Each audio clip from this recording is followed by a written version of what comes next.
ஒரு காரியத்தை ஒரு மனிதன் தன்னுடைய வாயினால் சொல்ல வேண்டுமானால் அந்த காரியத்தை அந்த மனிதன் நம்ப வேண்டும். முதலாவதாக அந்த நம்பிக்கை தான் அவனை வாயினால் சொல்ல வைக்கும். நம்முடைய தேசத்தில் கூட பல நேரங்களில் நம்முடைய தமிழ்தாய் வாழ்த்தை மாற்றி பாடுகிறவர்கள் உண்டு, அந்த காரியத்தை ஏற்காதவர்கள் உண்டு. இப்படி பல காரியங்களை மாற்றி காரணம் என்னவென்றால் நாங்கள் அதை என்னுடைய வாயினால் கூட சொல்ல மாட்டோம், ஏனென்றால் நாங்கள் அதை நம்புவதில்லை என்று சொல்லி இந்த உலகத்தில் பல மனிதர்கள் சொல்வதுண்டு. இதை போல பல பண்டிகைகளுக்கு பல அரசியல்வாதிகள் அல்லது பல மனிதர்கள் வாழ்த்து தெரிவிக்காததற்கு காரணம் என்னவென்றால் நாங்கள் அதை நம்புவதில்லை, அது உண்மை இல்லை என்பது எங்களுக்கு தெரியும் என்று சொல்லி அவர்கள் சொல்வதுண்டு.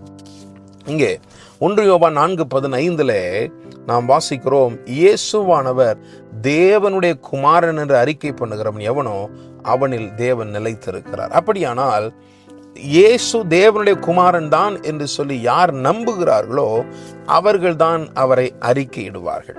இந்த கிறிஸ்துமஸை நாம் அழகாக மாற்றப் போவது எப்படியானால், இயேசு தேவனுடைய குமாரன் என்பதை நம்முடைய வாழ்க்கையிலும் நம்முடைய இருதயத்தில் நாம் அறிந்திருக்கிறோம்.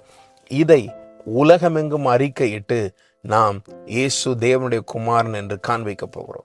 இந்த கிறிஸ்துமஸை இயேசுவுக்கும் நமக்கும் அழகாக மாற்றப் போகிறோம். நமக்கு தெரிந்தவர்களுக்கு, நம்மோடு கூட இருக்கிறவர்களுக்கு, வசிக்கிறவர்களுக்கு, வேலை பார்ப்பவர்களுக்கு, நண்பர்களுக்கு இயேசு தேவனுடைய குமாரன் என்பதை நாம் அறிக்கையிடுவோம், அறிவிப்போம்.